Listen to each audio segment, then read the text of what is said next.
It's Rock 30, Bill and Jay's excellent podcast, with your hosts, Jay Odom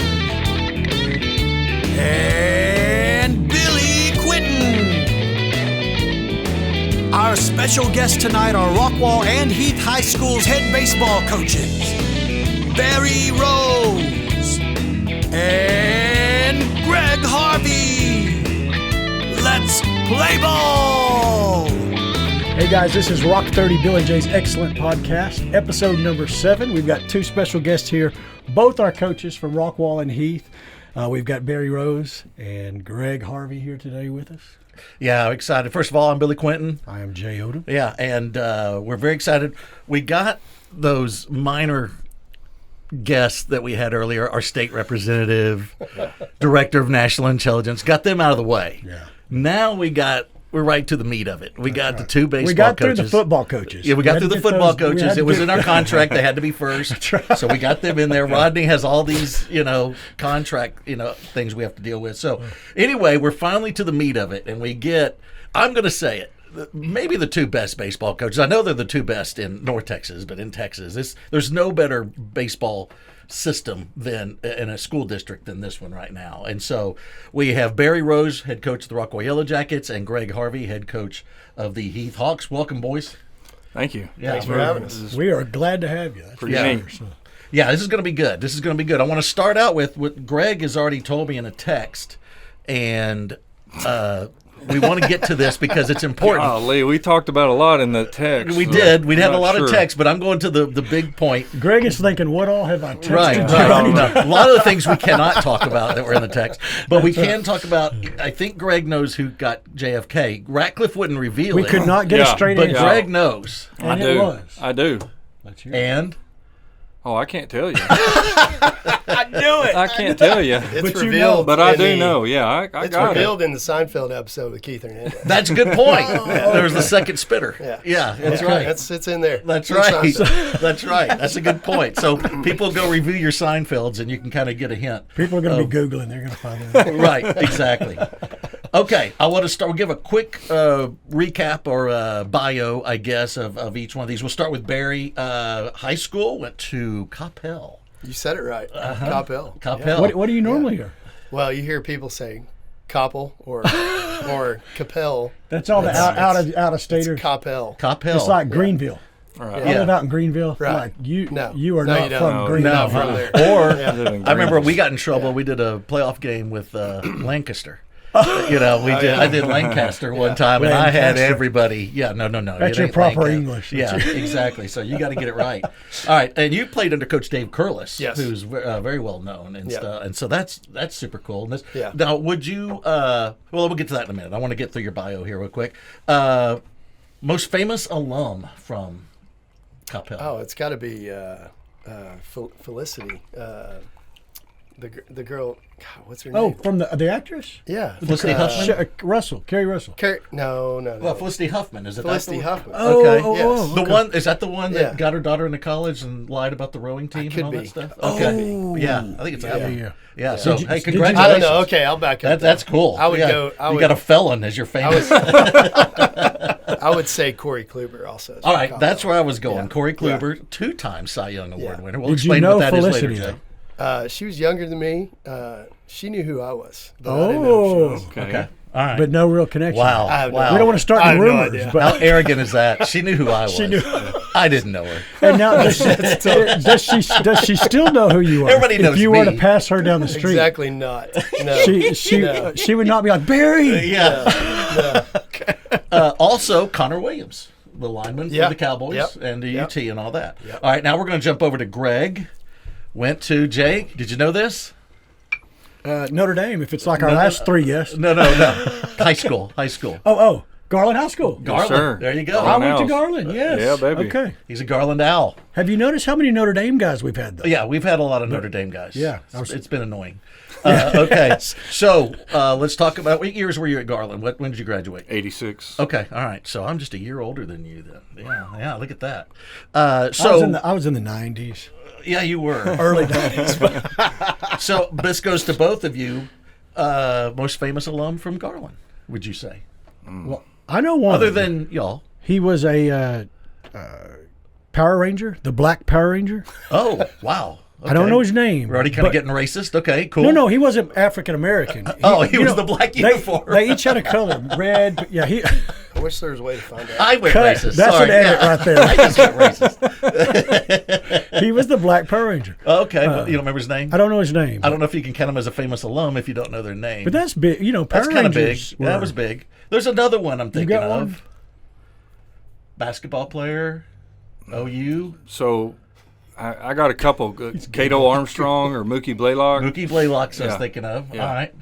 And then you also have a really good one, David Koresh. Oh, Yes. Wow. What? Wow. Felicity He Huffman did. and David Koresh. That's Yeah. Garland for you. Yeah. Yeah. Now, to help y'all feel better about this, he did not graduate. So I don't know if you Okay. can call him an alum officially, but Yeah. he did No, go to no, no. Garland. So he's not a alumni. He's not an alumni. How He just old went was to- he? I Y'all don't know? I don't know. But I mean, when was don't that? know. That was 92, wasn't it? That whole And he was Yeah, I probably in remember his that. late 30s. I was surprised when I saw that he was from Garland. I was like, holy cow. I had no I'm idea. going to run into this guy. I don't know why it's not too surprising, but Yeah. Okay. Oh Yeah. man! So all right, now we're going to go to colleges. All right, we're back to Barry Lon Morris Junior College. Played baseball there. Which is now closed. Is it really? It's Yeah, no they longer tried around. to start football. Oh, and, and the budget just went bankrupted. really. Yeah. So it's no longer around. No longer there. Oh wow. Yeah. Okay, so you played baseball there. Yep. Right, and then you went to North Texas. Went to North Texas. Didn't play Yeah. baseball. Well, they didn't have baseball. It was like a club team, and I thought I was going to move on and go somewhere else, and then just stayed there. Okay. Yeah. A bachelor's in political science. It sounds really cool. It does. Yeah. It sounds like I'm intelligent. Yeah. Yeah. My son got a political science Yeah. degree. I don't know what the hell he's going to Yeah. do with it. Exactly. Yeah, exactly. Yeah. well, you can always go to politics. Yeah. You going to do that? I'm such a great, talker. That's what we wanted. That's what we Yeah. wanted to do. We wanted to spend this Yeah. whole time on politics. We haven't heard enough in this area about Oh, yeah. politics. We- We think we need to discuss it more. We've made a pact, I think. Yeah, we That's have. it. We're That burned out. Graduated 97? Yes. Okay. And then, I'm very impressed, got your master's. I did. Yeah, I did. at Lamar. And it's just going to stay right there where it is. in what? Educational administration. But my wife's she's a principal, and I have no desire to. Where go is she a there. principal? She's at McKinney. Okay. Yeah. Yeah. Autumn, my wife has a master's. I'm reminded of it a lot when I kind of get on her about something. She goes, "Who has the master's?" Let's remember. Yeah, I could really, like one up people and put it on my Twitter bio, those little letters, Right. Yeah, you right. should. Yeah, You should yeah. do that. Do it. Yeah. Why I not? should get I on like that. Do you I'll bring add it that up? in tomorrow. When you argue with when fans or a parent gets on you about a call you made, you shouldn't have sent him. You say, "I got a master's. I know what I'm doing." Yeah. Don't worry about it. You go sit back down over there. Although your studies in political science, politics probably comes in pretty handy, I would think, coaching a baseball team. I mean, Aren't you half politician half the time, I would well, imagine? definitely with umpires. Yeah, for sure. Yeah. All right, now we go back over to Greg, who went to Seminole Junior College in Oklahoma, right? Correct. Because there's another one I saw when I was looking up. There's one like in Florida. Yes, there is. Okay. So what was the mascot at Seminole Junior College? Do you remember? Trojans. Trojans. Okay. Because at first I thought it was the Florida one when I was doing my research, and they're the Raiders, but it's an Indian. It was a weird deal, and I was going to get on you about it. Then I realized it was the wrong one. Where is that school? What city in Oklahoma? It's Seminole. Oh, it's in Yeah. Seminole. Okay. Yeah. My whole family's from Shawnee, Oklahoma. Okay. You know where that is? Yeah. Yeah. So Seminole's, It's about an hour Basically- from Oklahoma City, right? yeah, straight Yeah. So we straight weren't down too from far. Oklahoma City. Yeah. Okay. All right. Now this is a cool deal. Did not go to any other colleges because you were drafted by the Kansas City Royals. Correct. Yeah, minor leagues with the Kansas City Royals. Yep. I have to ask you. I'm picturing Bull Durham. Was it exactly like that in the minor leagues? The way Bull Durham was? No, not I wanted it to be so it bad. wasn't. It wasn't. It wasn't. It was So- quite different. In a nutshell, the experience. What? Oh, it was amazing. Okay. It was amazing. I was drafted in the 4th round, so I was considered. I wasn't a bonus baby, but I was a high draft pick. Mm-hmm. So I got a lot of attention, and it was really cool. It was awesome. I mean, I wish I could go back and relive it because I, was so focused on just trying to, impress people that I didn't soak it in at all. Oh, I yeah. didn't- all the little kids that came to the games wanting autographs and the stuff that went on. It just flew by me so fast that Yeah. and then all of a sudden 5 years later I'm out of pro ball and I'm like, So what happened? Was it an Yeah. injury or what was? well, I mean, who isn't still playing baseball that didn't have an injury? Right, I mean, everybody right. says I Right. blew my arm out. Right. I did have rotator cuff surgery on my shoulder, and then the next year ended up having a what would be now Tommy John. Wow. And then I just basically, finished out the last couple years, and then ultimately got released. Okay. Yeah. That rotary cuff surgery is no joke, is it? No, it was a big deal. I mean, it was hard to come back from, and I mean, I guess ultimately it what I did from my shoulder trickled down to my elbow, and if I'd have had it nowadays, I'd come back throwing 5 miles an hour harder. throwing But, Right. but back then, No, they put bionics in in now. 1990, it was a career ender. So Now, this is always a question I've had. Do you think kids have that surgery who don't need it?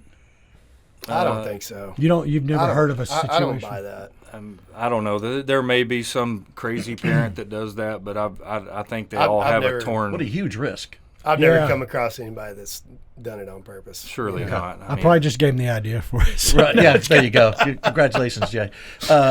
Okay. So anybody we know, like, who'd you play with? Anybody that we would remember that was like, and you go to spring training, so you're mixing with the pro guy of the guys in the show and stuff. I mean, Bo Jackson was with the Royals then, so and there's one time the big league, for whatever reason, their hot tub was broken, and so Bo Jackson's coming down. We come back from our daily workout, and we're sitting there in our minor league complex with the little hot tub there, and there's this giant sitting in there, and we're all just blown away, like, oh my God, that's Bo Jackson, and Mark Gubazal and guys like that.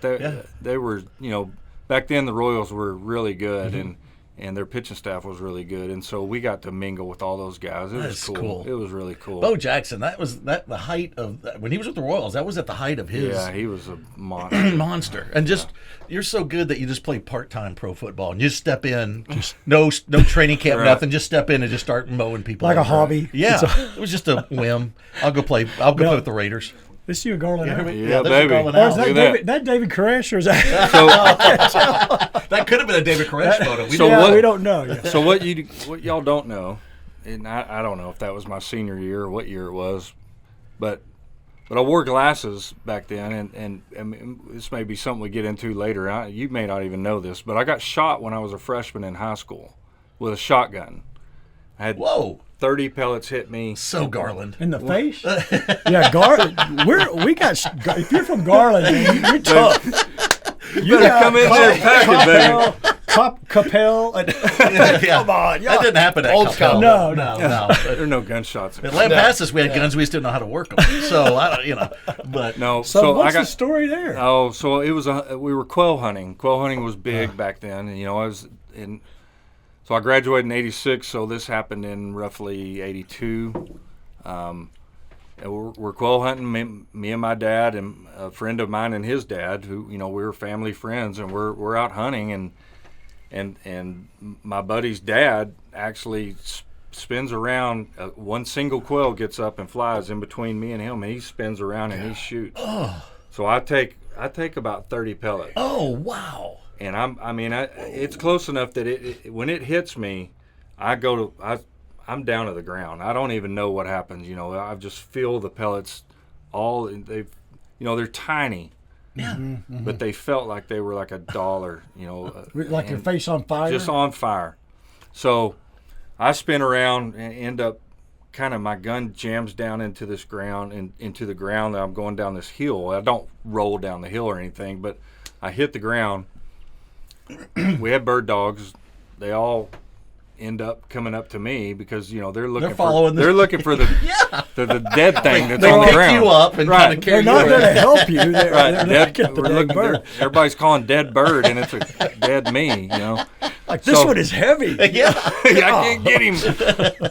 So anyway, I'm on the ground, and I don't even know what's happened. They come over to me, and I'm just kind of in shock at this point, and my eye is closed. It's my left eye, and I actually have scars on my hand. I was going to ask. You should have scars from everything. So the bird gets up and flies this way. That guy's standing over there, and so I'm following the bird, and I know where the bird is, but he shoots, and all the pellets hit me. It goes in my thumb. I've got scars here, and the rest of them hit me like this, and one of them goes in my eye, and I have a detached retina, so I can't see out of my left eye. So At all? no, really? No, I'm legally blind out of my left eye. Yeah. Really? How do you pitch? So that was quite a Like the a depth story. perception's gone, right? That's quite a story. So I was drafted in the 4th round. I threw really hard back then. Back then nowadays you throw as hard as I threw then, it's like nothing. But now it's like I was a big deal, and I would have been in the 2nd round. The scout that drafted me told me ultimately, he said, if you would have been able to see out of. He told me this after I signed, by the way, not before I signed. Yeah. He said if you would have had 2 eyes, you'd have been an easy 2nd round draft pick. So, anyway, But still, was your uncle that shot you? No, it was a friend, a family friend. Yeah. Did you beat the hell out of him? No. and to this I day, mean, he affected your career. It did. It affected my whole life. Your whole really. life, yeah. And I'm not bitter about it in any way. I was for a long time. Yeah. Wow. Well, and I'm not going to get into. So it took some relearning with your pitching and everything? the depth perception thing. Like if you toss me something small right now, I'm going to look stupid. I'm not going to be able to catch it. Oh wow. If you throw something big, I can catch it. But and just playing catch with my dad after that happened was really difficult. So you had to be worried with the ball coming right back at you if somebody gets a hold of one line drive coming back at you. I mean, of course, my mom was worried about that. You Yeah. know, she talked about, well, what happens if he gets hit with a line drive? And well, they ultimately the little pellet, they didn't get it out. It just wraps up in tissue or whatever, and it's not ever going to get into my brain. Oh yeah.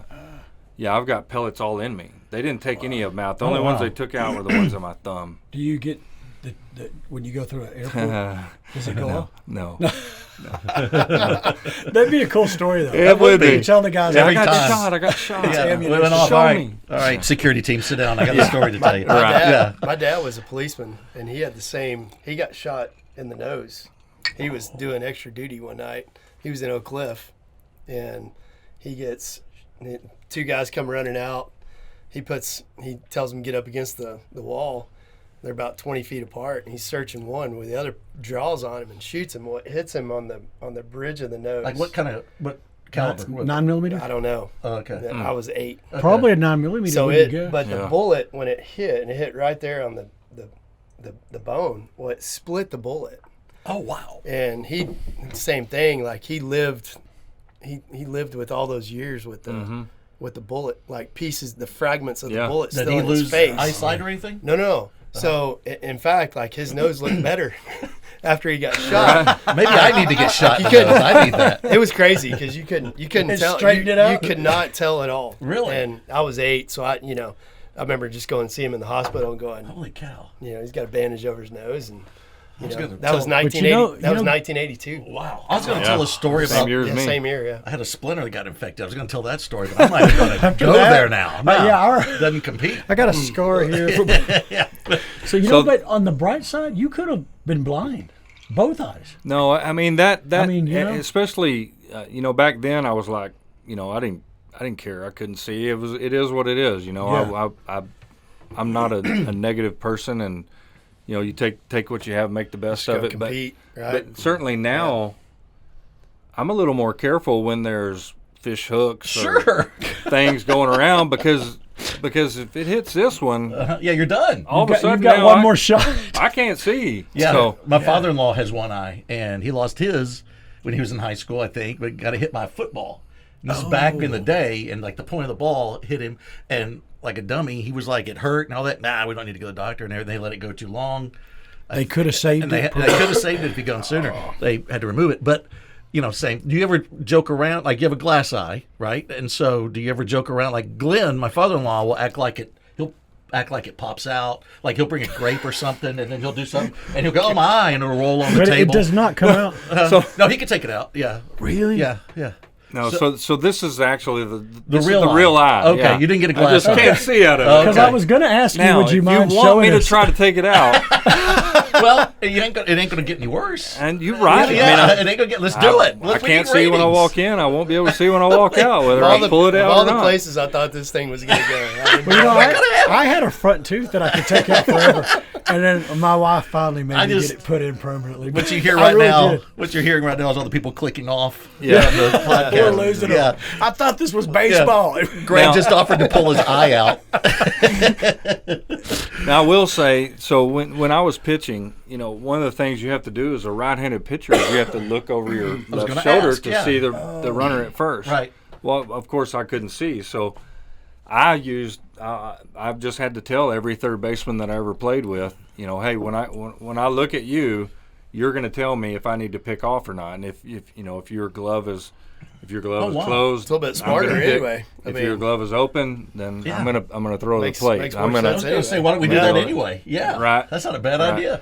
All right. So now we got, we'll go back over here to Barry because I want to talk about, we're going to go, what'd your parents do? Your dad was a policeman. yeah, my dad was a policeman in Southwest Division in Oak Cliff. Like and what then- years? Oh, I think he got his retirement, I think, late 80s, and then he became security director at the Fairmont Hotel in Dallas. Oh, wow. After that, Yeah. which back then was a big deal. Yeah. Fairmont's still Like George Bush came in. Yeah, oh, that's and, cool. I remember him bringing me home like Secret Service pins and stuff like that. And I always thought that was pretty cool. So he kind of would have to work with those Secret Service Yeah, guys. yeah. Part of the. Yeah. So, but was he a policeman during the 60s then? No, he was born in 42. Then he went in the Navy. So then he was policeman up, probably I guess. I don't know, 70s, 80s, Okay. 70s, 80s. I was getting Yeah. back to the whole. Yeah. We go back to JFK again. No, the no, whole no, he JD wasn't there. Tippett. Like if he No. knew JD Tippett, that'd No, be cool. No, not during He JFK. was he was not the Yeah. one of the. And Helen, what did Mom do? She was a teacher for 37 years Yeah. at Bowie Middle School in Irving, Texas. That's That's right. been a very common thing, Yeah, Billy. yeah, But yeah. with all the coaches, everybody Yeah. we've had, the Parents. the teacher, Well, parents. Radcliffe's parents were teachers too. Yeah. My So many. my uncle was a coach and a middle school principal for 20 years. And, Okay. So it goes in the family. Yeah, my cousins are in education. Brothers and sisters. And, my brother lives in Lake Conroe. He was like a manager for Home Depot for Okay. a long time. All Yeah. right. So just one Yeah. brother, just you two. One brother, beating yeah. each other up all Oh the yeah, time. All right. he was 9 years older than me, so he beat, Oh wow. he beat the snot. Well, out we of got to me. let's He show. wanted to. We got the photo of. I think Oh, this no. is you and your dad. Oh god. Oh boy. Oh, see man. here? Oh, Oh yeah. yeah. Oh yeah. With the really Like cool the hats that hats. sit way up I high. like that Yeah. tall hat. Yeah. Yeah. That is the Bear Creek All Stars Nice. in 8th grade. That was Bear Creek was considered like Coppell, South Lake Trophy Club, Grapevine. It was a fun deal. That's It cool. was fun. That's cool. Yeah, that was kind of back in the days really before select ball. So you played the All Star deal and you carried it through as long as you could, Yeah. keep playing through the Pony League, the sectionals, and all that stuff. That's clearly Yeah. that's clear. Now, what year did you graduate high school? 92. Okay, 92. so that's clearly 80s hat. Oh, that, You know, that picture right there was, you see how many wristbands I was going to ask you about that. Yeah. That's so funny. Yeah. That All is right. not the picture of a slick fielding middle infielder right there either. I can tell you that. Yeah. So and what? Yeah. So position in. I was College. like a corner guy. Oh, you okay. know. I First and caught third, I all caught a that? little bit. Played first and third. you Okay. know. Yeah. All right. Yeah. All right. Very good. All right. Now, Greg, let's talk about what your parents do. My dad actually is still working. Really? And he's in the air conditioning business. He's a engineer in that business. He bids out big buildings and apartment buildings and stuff like that. He's Huge commercial still deals. still driving. Yeah, he's still driving to work. How I old don't is know. he? He's like 81. Oh, that's great. I think that's the key to staying young. Yes, I think so. I mean, he comes to all the games and That's so great. He's just amazing. That's I mean, cool. it's I don't know. I Does say he all sit the over time. by I y'all's ask- dugout? Does he sit over by y'all's dugout? Yeah, Or is he, yeah. He sits right there by. It's like my I've mom, gotten word it's like that my mom he's- comes and sits right right by there. her Yeah. dugout. I mean, all it's the a. He also has a farm out in Commerce. He has a bunch of land out there that he takes care of on his tractor, and So you got cattle? Or? no cattle, just a bunch of land. We used to have cattle. He doesn't have them anymore, but it's yeah, I mean, I don't know what he'd do. He can't sit still. Right, so right. keep working. Yeah. Do it as long as you want. And Tally, I got a word from Tally that he might listen to a Jacket game now and then. He'll watch the Jackets now and then. We'll just let Coach Tally have that one. Just let Coach Tally have that one. We're not going. I won't even go any further. And Mom, what did Mom do? My mom was a counselor. Like in high school and No, stuff, or like just like a outside counselor. Oh, wow. For private counselor. Yeah. Well, that's kind of cool. Yeah, she was. Was she really helpful when you're going through all those teenage years and all that stuff? Well, Was I she- mean, she tried to be. Of Right, course, but it's she- Mom. I had it all. You're- figured yeah, out. that's true. Yeah. Good point. You're not Good going to point. listen regardless. No, No, Better but, either way. Right. she helped a lot of people though. That's for sure. That's good, but not you. Yeah, well, No, one of the, y'all mentioned family kind of sitting there at games. It always interests me the kind of feedback and input you may get from wives, parents.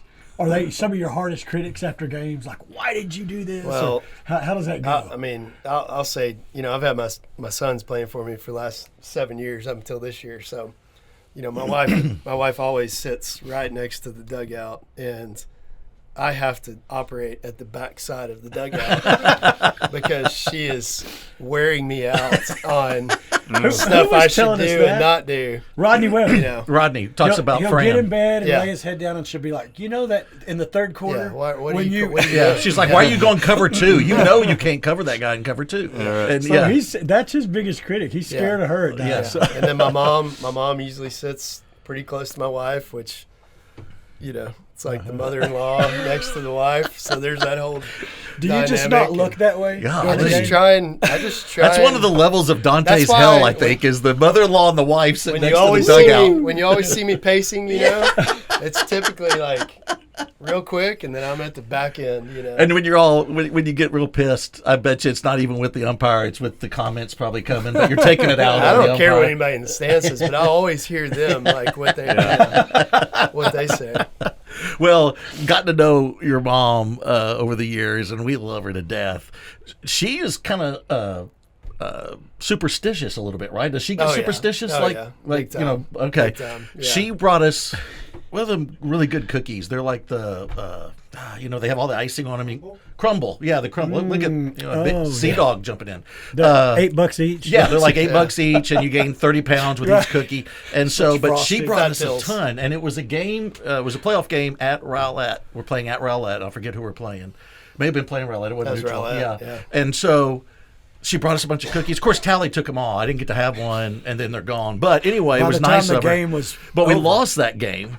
She's like, I can't Yeah. bring y'all cookies Yeah, no anymore. more we crumble never, cookies. no, we don't get No. crumble cookies anymore. No, this that's- is like that- 5 years ago. That ship has sailed. Yeah, it's over. It's That was, over. that was 2021. Yeah. Yeah, exactly, exactly. So it's over. It's over. So how did you meet Jesse? I was coaching at Calhoun Middle School in Denton. So I did my teaching there, and then I coached baseball at Denton High. And she was subbing. So during an assembly, the kids were like, "Hey, coach, you should sub over there. You need to talk to her." I was 20. We were 24. Okay, yeah. So then, got her number, and then, There you go. Rest is There you go. history. And you got all two. that. You got two kids. You got two boys. two boys, Barrett and Mac. Barrett's 22, plays baseball at Missouri St. Louis now. Oh, and wow. So Oh wait, he's not Okay. SFA anymore. now he's at Missouri St. Louis. So, all right, I'll come back to him in a second. Mac plays at McLennan. Right. Should be at Texas State, but freshman. that's Yeah. cool. Anyway, so currently, Barrett, just to brag on him, he is a 13 consecutive on-base streak, 13 consecutive at-bats. So Really? the last 3 games, he was 4 for 4 in one game with a bomb, 2 hit by pitches after the bomb. Yeah, sure. Next game, he was 2 for 2 with 2 walks, and next game, he was 2 for 2 with a walk. That is great. So, yeah. That is great. Is it you? How hard is it to coach your boys when you're in high school? Me, it was That's what I wonder. It's Like, different with both of them. They're both different kids. Barrett was more of a late bloomer. Mac was kind of, everybody what's We the just age want Mac- difference? kind of knows that. We're age just hoping difference? Matt comes out of his shell at some point. That's what oh, we're- it's that's 2.5 what we're years. hoping. 2.5 years. Yeah. That's a good age difference. Yeah. Mac's involved. He'll jump right in. He Man, I is wouldn't- not shy. Yeah. I wouldn't trade it for the world. No, that's It was awesome. Did you ever like? I just can't imagine. I coach little league. It's not even compared to what y'all do. But I remember telling my son, "Hey, I'm going to be harder on you, and when I rip you, I'm kind of ripping you as an example for them. I don't want to keep ripping Yeah. them all the time. Yeah. I'm going to rip you, and you'll be the example. And I forget he bobbled something or whatever short. I get on him, and he goes, "Oh, is this one of those where you're?" I'm going, "No, you're screwing up. really, This is for real. You're Yeah. terrible. You're terrible." You know, so Yeah. that's cool. That's cool. All right, Greg, married to lovely Melissa. Yes. And so, how did y'all meet, and how long y'all been married? Golly. You're gonna I call know. him on that? I know. Man, I just that's- that came out, and I wanted to pull it back. I'm sorry. How about where'd you meet? Let's Yeah, just go we this way. can do editing. So we, yeah, We've got the edit. We're already to our first edit. Jesus, I'm gonna have to pull up my pictures. He's got it in his phone. I do. It's like year 8. In the But notes. Yeah. no, we met through mutual friends. You know, people that went to the same. We went to Lake Point Church, and we just met that way. It was very fortunate event for me. That's cool. Yeah. That's cool. And kids? So I have a daughter, Hannah. Uh-huh. She's 27. She has a son, Noah, who's also 27, and then a daughter, Jolie, who's 21. Oh, wow. Okay. Yeah. All right. So you got everybody's in moving. Yeah, now. baby. All right. That's nice. Almost all the way done. That's now. nice. All right. So now, all right, Jay, we're going to start getting into a little baseball here. So you can, if you want to take a smoke break or whatever you need to do, you can step aside. Okay. I want to get into, and I know what people are wanting to, y'all have faced each other a few times. Long time. And I remember Barry from when Coach Payne was here, and we faced Wakeland. I know one time. I remember one time distinctly. When Two times. Was it two? Okay. 2010, 2011. Coach Payne followed Tally. Yes. that right? Yes. Okay. Yeah. Coach Payne and Coach Harvey were assistant coaches with Tally. Tally steps down. Payne takes over Yellow Jackets. Harvey takes over First the year Hawks. Heath. First year Heath was open. You Yes. Yeah. Okay. Uh-huh. That's the only baseball coach I've ever had. 06? Is that Oh, wow. 06? 06, Yeah. yeah. What was the first? Was it 06 your first year like varsity level? No, that was we 8? were JV. Yeah, 07. 7. Okay. Yeah. All right. And y'all been winning out of the gate. It wasn't like there was any, oh man, we're gonna have to build. I mean, if I remember right, y'all were winning pretty Yeah. quick right out of the gate. We were good early. Yeah. Yeah. Okay, so we go back to you ruined the Yellow Jacket season a couple times at Wakeland, but you also ruined another season. I think it was right after our series in 2010, wasn't it? Well, so 2010 was my first year at Wakeland, and it was cool because we had to win a play-in game just to get in the playoffs. Right. And then we had to win another game just to move up to third, so we wouldn't face them in the first round. Uh-huh. At that time, they were number one in the country. Yes. in the country. Yes. Yeah. Yeah. Country, We were. yeah. Yeah. And we were about to We get were beat. 38-0. Yeah. Yeah, That was At with one point. Was that Hernandez's year? Was it Hernandez that was there? That hit They were the- sophomores. Yeah, they were sophomores. Sophomore. It was Okay. 2010. Him and Okay. Jake. Yeah. Okay. Anyway, first round, we're about to get beat by Grapevine. We're down a run, 7th inning, bases loaded, 2 outs, full count. Hit a ground ball to shortstop, who played at Rice and played pro ball. He takes a shuffle and throws it off the dugout, and we score 2 runs. So that, I mean, That just was the door. Yeah. Yeah. Anyway, so we continue on and beat Waco Midway in the 4th round, and we play them in the 5th round. At that point, so they were 37, 38. No, they'd beaten Cleburne, Yeah, we Cleburne beat y'all one to game Cleburne. 2. Yeah. And then y'all. So we were y'all 30. beat We were 39 38. and We were 39 39-1. Yeah. And so I remember doing the scouting report, going, I mean, we were so hot. It was one of those deals where it didn't matter, like who we were playing. It's just like, hey, let's Go out there and do what you're doing. And we had some pretty good players. Like Uh-huh. Ryan O'Hearn is playing for the Orioles now. Was our left fielder, and Greg McCall played for the Brewers, and a bunch of guys played college ball. Going back and looking at it, but it was we played them at DBU, and it was At Rough Rider. at Rough Rider game 1 and DBU game 2, Wow. and game 1 at Rough Rider, you threw James Yeah, Vaughn, he hit one in. and he'd given up. Hit it in the freaking splash. So I bowl. remember looking at his stats, and he'd given up, I think, 5 runs all year. Yeah, he was unbelievable. He'd given up 5 runs all year, right? And so we get in the first inning, and our first 2 guys get on. And Greg McCall comes up here as our catcher. He played at UTA, played for the Brewers organization. He always took the first pitch. He's got 2 guys on, first inning. Bond throws the first pitch in there, and Greg hits it into the swimming pool at Rough Rider Rough Rider Stadium. back there. Yeah, we'll never forget And that. then we just, in the series, we just kept hitting. And then I remember the next day he calls me We were on the bus, and he goes, "Hey," and I didn't really know you at the time, but he calls me and goes, "You guys always hit like that?" I was like, "Man, I don't know." And he goes, "Well, y'all swing it like that again today, and this thing's over." And we did the same thing at DBU. Greg hit 2 home runs, that at one to left, one to right, and we just kept hitting, and we ended up getting state tournament. Cal Allen beats us.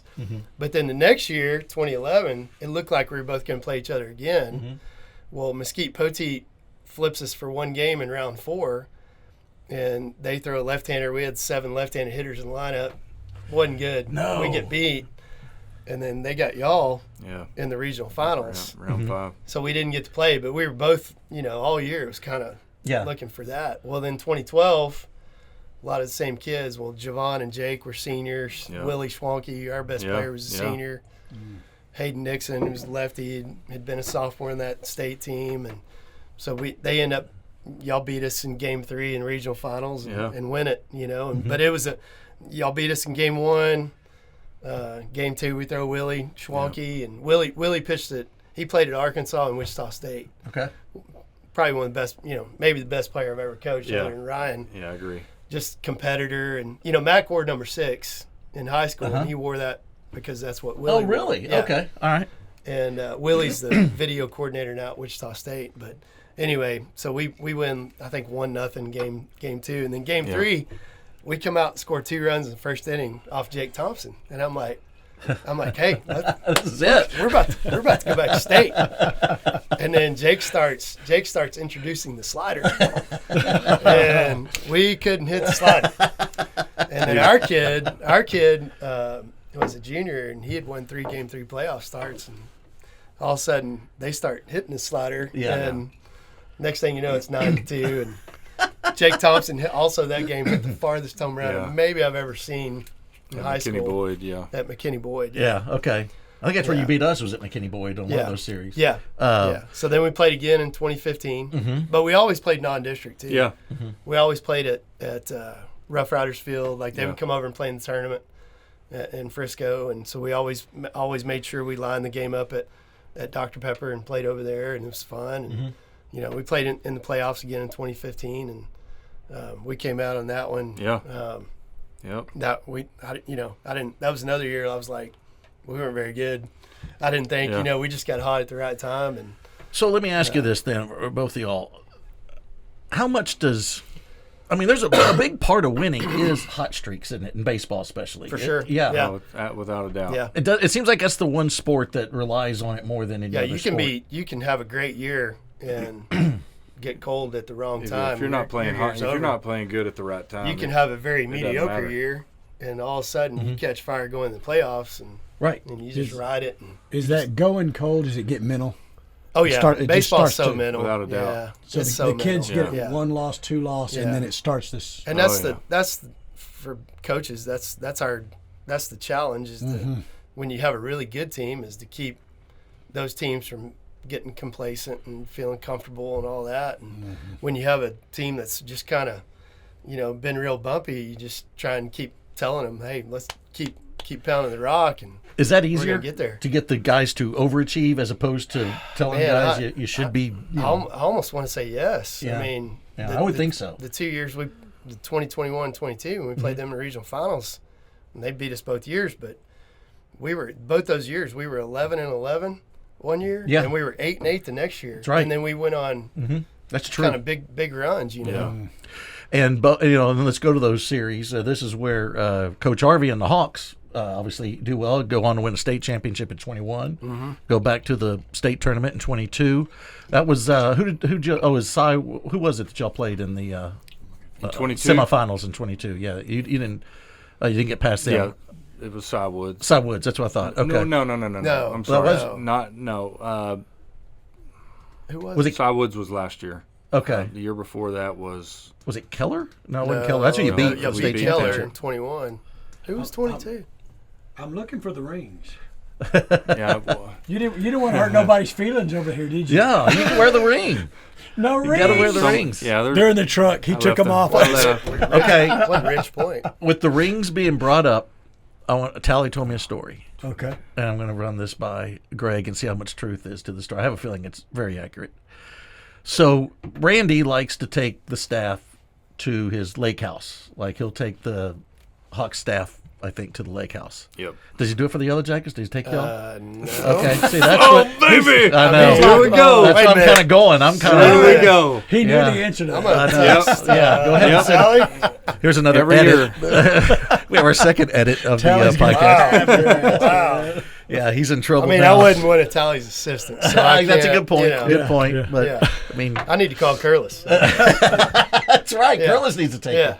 So anyway, he said that he has a big old table at his lake house, and you have the staff there. And he says Yeah. at one point you're sitting and take it from there. What do you know Oh, what I'm you're talking gonna about? have to lead me in a little bit more. So everybody's sitting around the table, and all of a sudden he keeps hearing this knocking. Oh gosh. You know, and he couldn't understand. He's like, "What?" And then he realizes it was all y'all with your state championship rings, letting him know because Tally had made it but lost the state championship, and so he did not quite get So the that was ring. the subtle way. That was the subtle Yeah. way.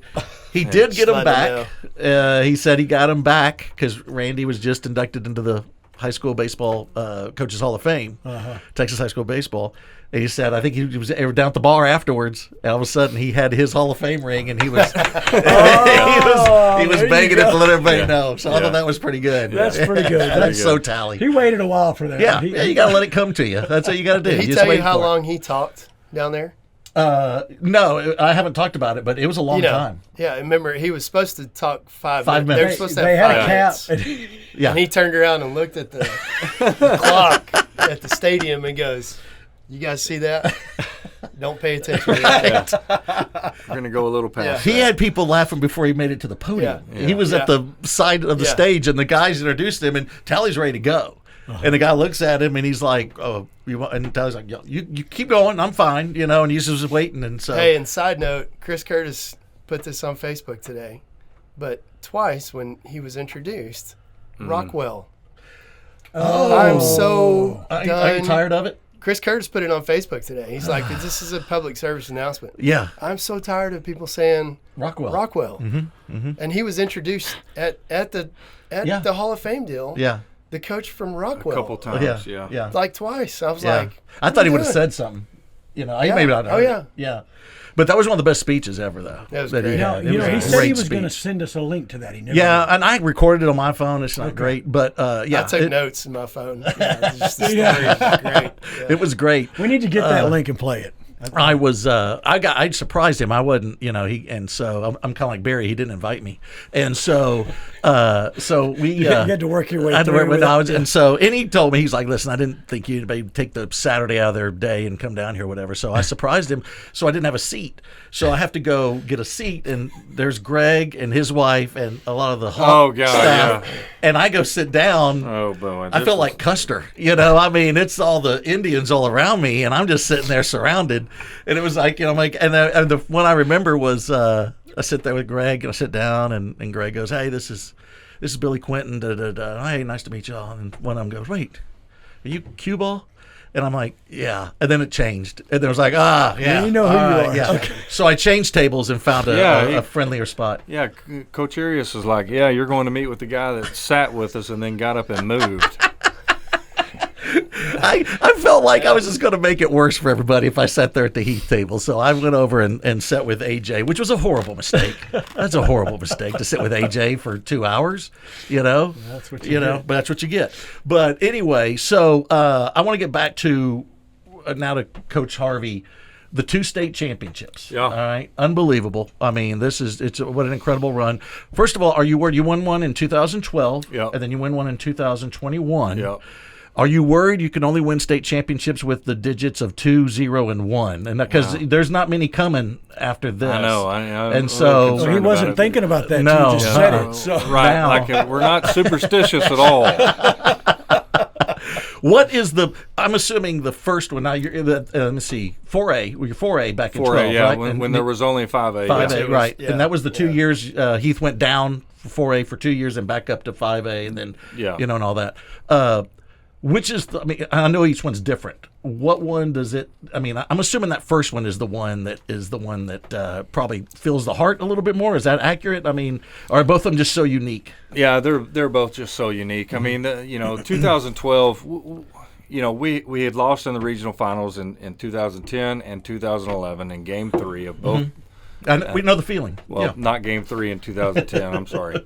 But we got knocked out in round 5, and I had all the guys back, so we were. That was it. Like, we were state champions or bust. And so that year we kind of, I don't know, the team was stacked. We were loaded, and I felt like, we should win it. That's how good we were. And so then in 2021, really we just had a bunch of grinders that refused to lose and would back themselves up into a corner and then come out fighting. And what he's saying on that, we beat the snot out of y'all in Game 1. Yeah, that's what I was going to go to. We win Game 1 at DBU 8-1. We hadn't lost the playoff game. Right. And so we're thinking, we're yeah. going. And you talk about what you're saying, like being grinders. Yeah. Like that was the epitome of that team. And it was. Barrett, my older son, played with Caden Fiveash in college. Yeah. Kind of got to know Caden a little bit, and that dude right there, like, pitching and hitting and everything, like he kind of summed up that team right there. Yeah, and then so many others, a bunch of Carson others, Croca and Kim Bazell. They just they believed so much in themselves that when we got to Game 3, it was almost like, we got you right where we want you. Well, we joked about that on our broadcast because if I remember that year, you had lost Game 1 almost every series. We did, leading up to it. Yeah. And then we beat them pretty bad in Game 1. So you're like, well, I think Heath's exactly where they want to be. And you win Game 2 and then win Game 3, and there you go. Would you say those are your best teams, or do you think you had better teams and you just didn't get the championship? Well, that's a good question. We had a good team. I just remember that 2010 team. We had obviously we were 38-0. Right, so right. you don't go 38-0 in high school baseball no matter what. No. it was unbelievable. But what was Javon's hitting streak that year? Yeah. It was. What was his hitting streak? 42 games. Yeah. That's crazy. And I think it ended in the playoffs, wasn't it? Didn't it end No, it carried all the way through the 2009 season and then went into 2010. Okay. And he got, didn't get a hit in that game. But, that 2010, we were really good, and we were going up, and then you could just feel it. Like, we started a little downhill descent, and we were still winning. But we could all feel it, like the coaching staff. We could feel it, like this is not the same team it was 2 weeks ago, and that goes back to the hot and cold thing that we were talking about. What accounts for that? What makes a team? I guess if you knew, you would. Fix it. Right. That's the question. 16, 17, 18-year-olds. For sure. Yeah. Because I go back to your first year here at Rockwall. And we went, how deep did we go that? Fourth round. Yeah, fourth round. And I don't remember that team being like this unbeatable. It was a very solid, Took good a while team. to get there. Yeah. And it was a late blooming team that all of a sudden you just started taking care of business in the playoffs. I go back and look, though, and we had, I think total in that team, I think we had 9 or 10 D1 guys. Really? Yeah. Really? Like later on. Yeah. So speaking of that, coming to Rockwall, what prompted you to go from Wakefield to Rockwall? You were successful. Wakeland. There we go. There you go. Rockwell, Exactly. Wakefield. You're going to have to take another edit. Couple. Yeah, you have to do another edit. Let me start. I'll start that over.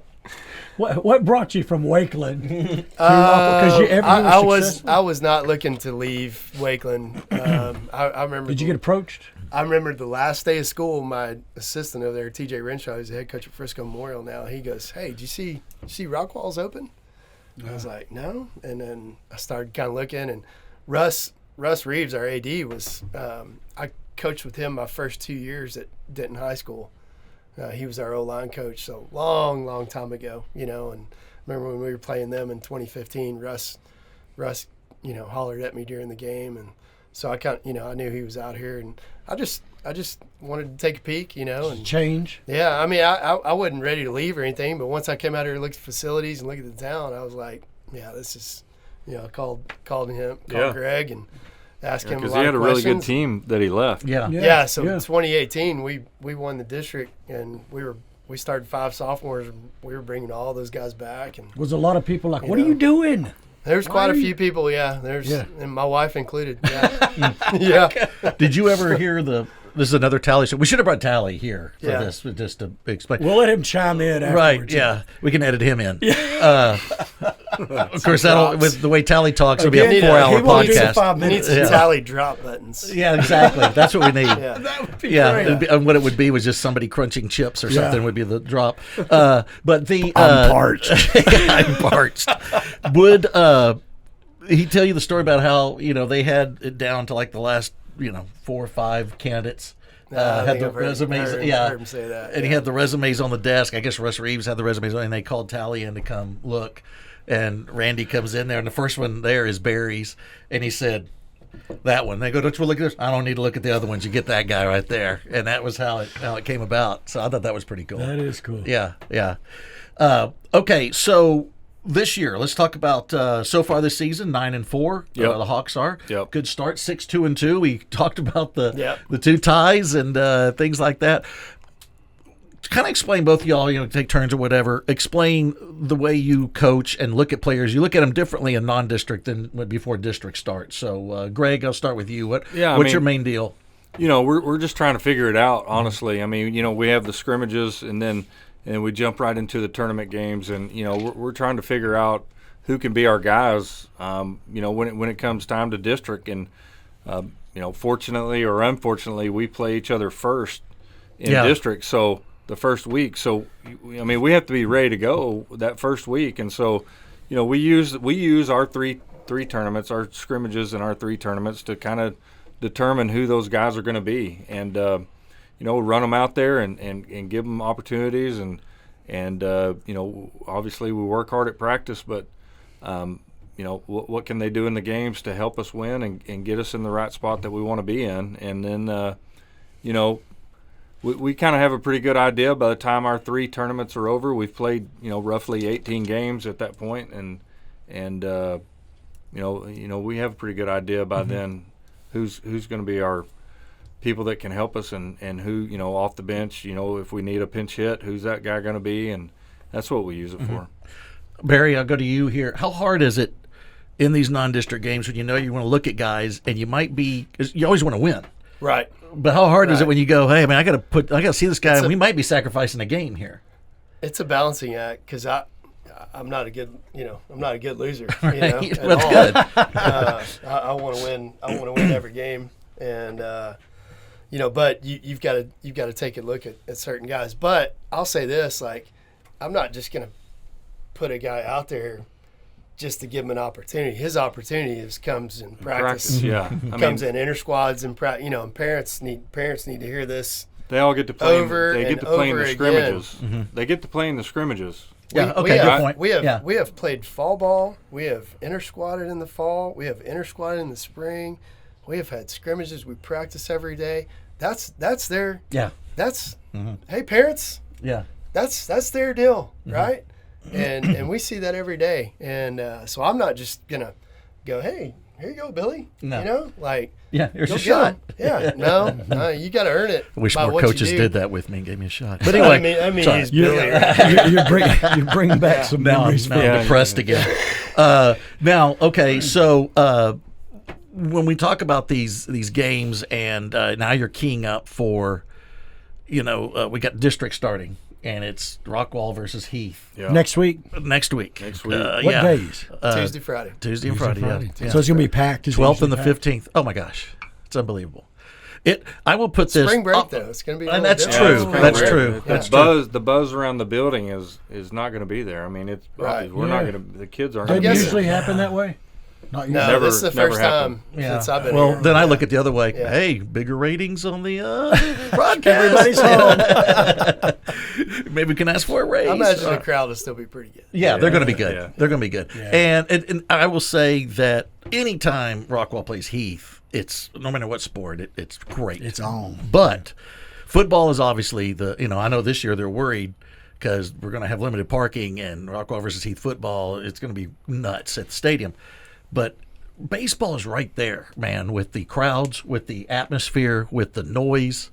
It is a blast. It's like playoffs game 3 every time. Yeah, I always get a laugh because there's parents and there's moms that'll come over and start setting chairs up at 1 o'clock, 2 o'clock. Yeah. And I've cool. watched them. I come out and I start working on the field, getting leaves off and getting it ready, and I've seen Heath moms come over to our place and they put their chairs down. They line up 5 chairs, and then they sit down, and then they get up, and then they move it, Yeah. and then they scoot them over, and then they sit down in another one. Yeah. And I'm like, I just get a crack. It's just funny because they have to have the perfect And viewing experience. Harvey was here back in the day when you had the people on the hill over there, and that would get crowded. Then they used to have cars that would pull up in there. Yeah. I remember always. We're in the same booth with PA with Dale or whatever, and I don't know how many times during a game. Would you please turn off your headlights if you're driving the Chevy Malibu? And I do want to. I mean, some of my favorite memories doing ball games, all the ball games I've done over the years, are Rockwall Heath baseball games. I mean, there's been some crazy ones. Both ways. I mean, heartbreakers, as a Yellow Jacket fan, or great ones in there from the other angle. But some of my favorite memories are Rockwall versus Heath. Obviously, football, but baseball is just so many big ones. Just because they mean so much too, and the atmosphere is there. We played 11 times in 2 years. Right. That's right. 2021. That's right. 22. That's right. Tell me any other 2 teams in district that have played that many times in No way. a 2-year span. Right. And it's just it's hard to explain. You got to come to one of the matchups this year. I'm coming next week. Okay. Throw it to Caden over here, Sea Dog, and he wants. I want to get the student point of view Well, of the Rockwall Heath. It's amazing. I love the football games. I'm a football guy. I love football. I don't play football, but I love football. But the crowds are separated. They're far apart. The student sections, they're chanting, but you can't really hear them. But the baseball games, just insane. It was, 2 years ago when we played Rough Riders, and then game 3 was at 4-4. Yeah. That was a good game. Yeah. And both sides were chirping. Then last year was a good game too. That one. So it's just the atmosphere. You're a lot closer. And then of course me and my dad went to the Waco game when we played the Woodlands, and then y'all played Solids. Yeah. That was a good game. We watched all of Rockwall, and then we watched a little bit of Heath. That was both sides great. And that's the other thing too. If we have a chance, it's always great in the playoffs if they're not playing each other. If they're playing close, and the times are staggered a little bit, it's always great to. That was pretty cool. I was playing the same, other than both of us not winning. Right. That's the only bad part. Right. Yeah. But no, and the one game that stands out to me too was, I think it was 2 years ago. And I don't remember the exact. It was the second game, Rockwall Heath regular season. I think Rockwall had a 9-run lead going into the 7th, and I think Heath tied it. Do you remember this? Talking about the district championship game? Yes. It was a district championship game. That's what it was. It was the seeding game. 12-6. Seeding game. That's right. That's right. 12-6. 12-6. Okay. And, Incredible comeback by Heath. Yeah. Caston just Mason hit absolutely the grand crazy. slam up on unbelievable. the hill. Unbelievable. Yeah. And It's then one of those. We won it on the walk-off. The walk. Yeah, Yeah, exactly. squeeze. Exactly. So let me get back to talk about wins. Greg, 495 wins. Yeah. 5 away from 500. I just did the math right there on the That's air. impressive. pretty Yeah, good thank math. you. Thank you. I went to Texas State, so it's a challenge. So 595 wins in this is your 17th season. Yeah. Okay. Now, as you look ahead, me and you texted about this. As you look Yeah. ahead, you have 6 games coming up before Rockwall versus Heath on Tuesday. Mm-hmm.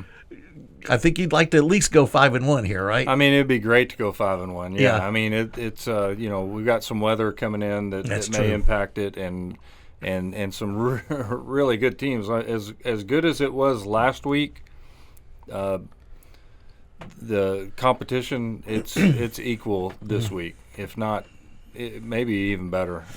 These teams that we're about to play this week are really, really good. Mm-hmm. So, it's going to be tough. I mean, it's going to be tough. The pressure, if you don't get it, and you can get it during beating Rockwall in one of the 2 games coming up next week. I mean, I can't imagine that Rockwall Heath game is already pressure filled. It's just at the top. But then throw this on the fire. Is that something good or bad, or does it make any difference anymore when it's already? Ultimately it doesn't make any difference. However, I mean, leading up to our games, it's crazy. I mean, it's crazy on us. It's coaches. It's crazy, and the expectations of what the whole build up to the here we go, we're playing Rockwall. It's just a crazy atmosphere. Anyways, I really hope that it gets taken care of before then. Yeah. And plus, they don't need any ammunition to try to beat us. I mean, who wants to have number 500 against you? And nobody does. So it'd be nice if it gets done before we play them. But whatever it is, what it is, and whenever it happens, it happens. Yeah. So. Congratulations, Bob. That's incredible. Thank you. That is really cool. Amazing. We'll go over to Barry. No slouch. 456 wins. I have you down. Is that right? Or is it more or less? I had to do Somewhere some math last night. Yeah, 6, okay. Can you do the math there? I know I didn't do well on the math there. But your closing in would be, you would expect, and I already counted the 6 wins so far this year. So, what is that, 44 away? That's going to be tough to get this year. Could, if everything go undefeated all the rest of the way. Not a big deal. Be quite a year. Yeah, it'd be quite a year. That'd be Be fine. I mean, Greg went 38-0. I mean, Yeah.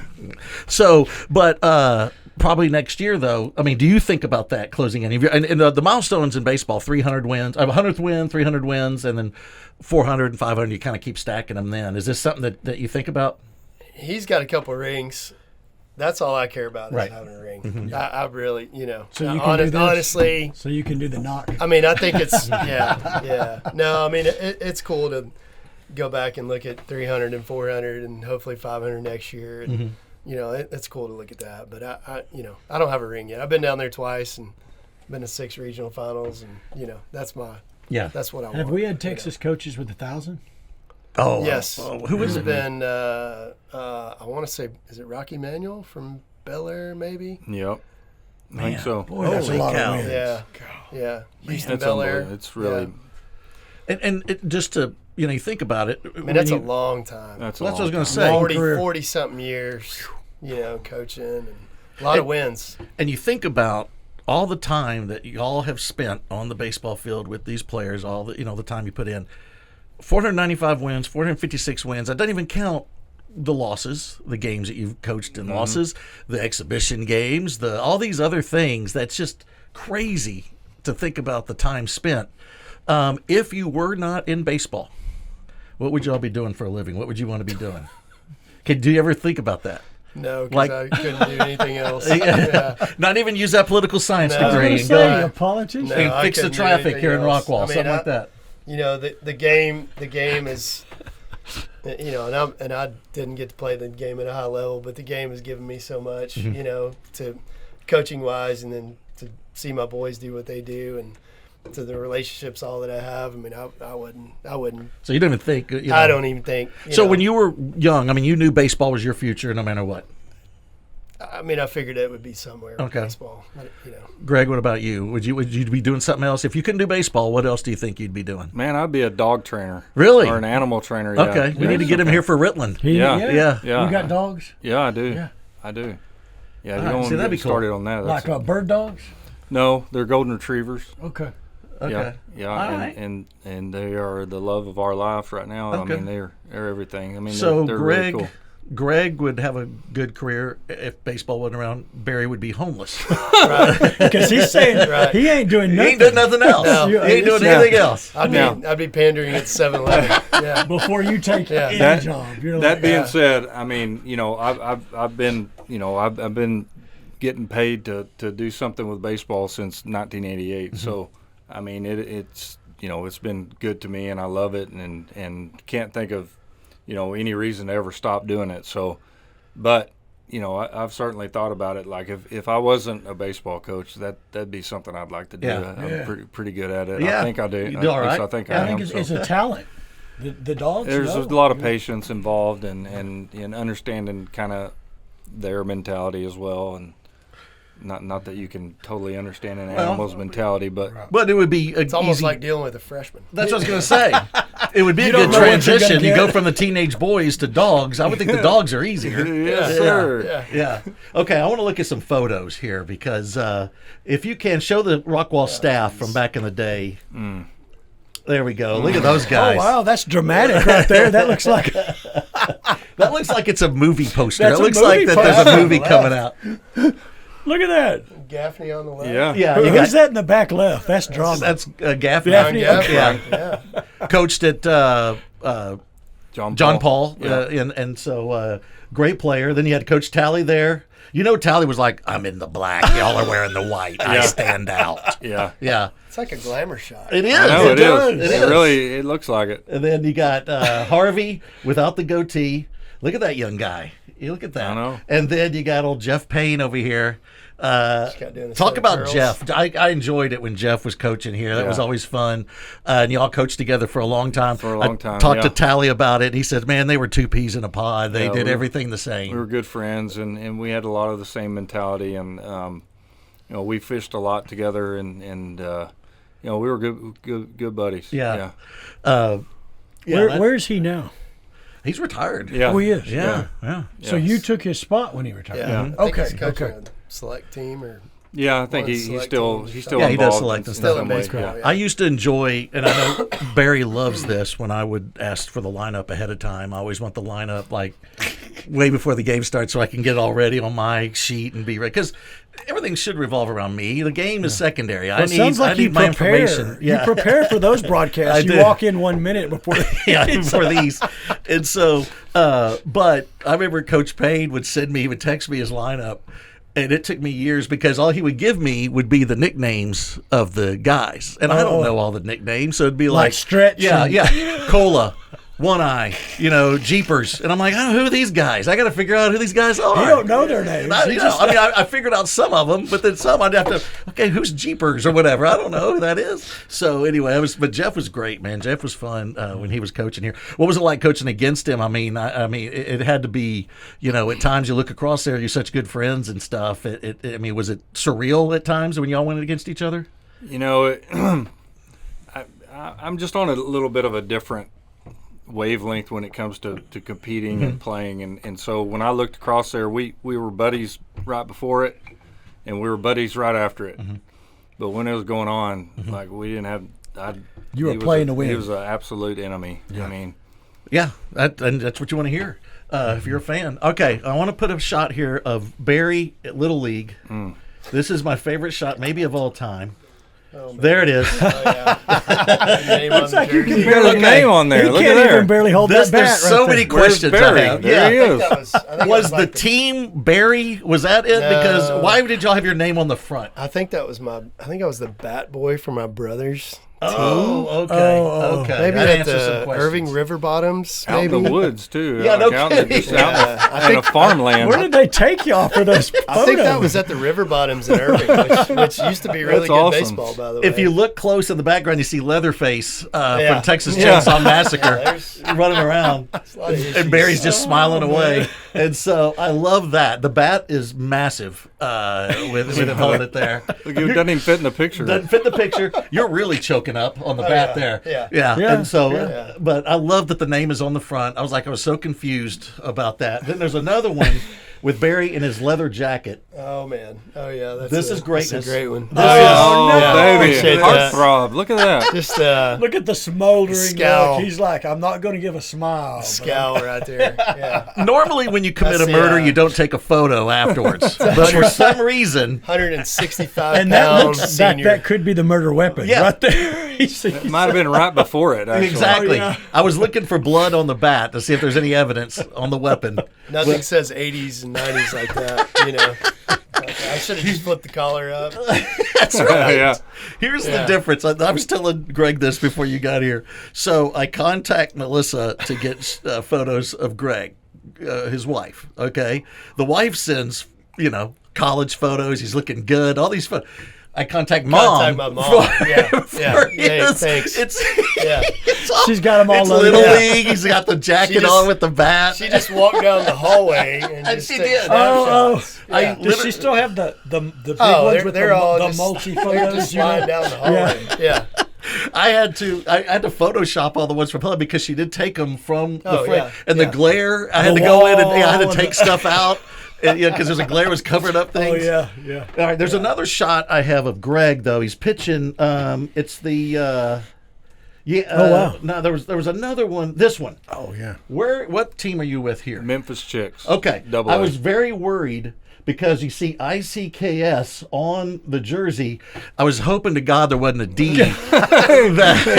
That's an odd team name. Yeah. If that's Yeah, you the know. Memphis. They did exist, but I guess they didn't. But the Memphis didn't Chicks, make heard it. of the Memphis Chicks. So you Yeah. pitched with the Memphis Chicks for a Yeah, while. yeah. and That was in 1992. Now, I like McCarver, is that Tim McCarver? Is Yeah. That, okay, Mhm. so he played there at Yeah. one point. I love Yeah. the Levi Garrett. Yeah, That Levi reminds me of Garrett, my dad. Kodiak. That Yeah. reminds me of my Got a dad. turf infield. Yeah. Yeah. Turf infield. Oh, That yeah. hard, fuzzy cement turf. It was that, you Yeah, know. that was some that was the hard turf hard right there. stuff. And then also, same hat that Barry and his dad were wearing, that 80s puffy, Yeah. you know, foam front hat. So that's outstanding. That's how they were. wasn't it? So Memphis Chicks, they obviously were the Kansas City Yep. farm team. Double A, yeah. Double A.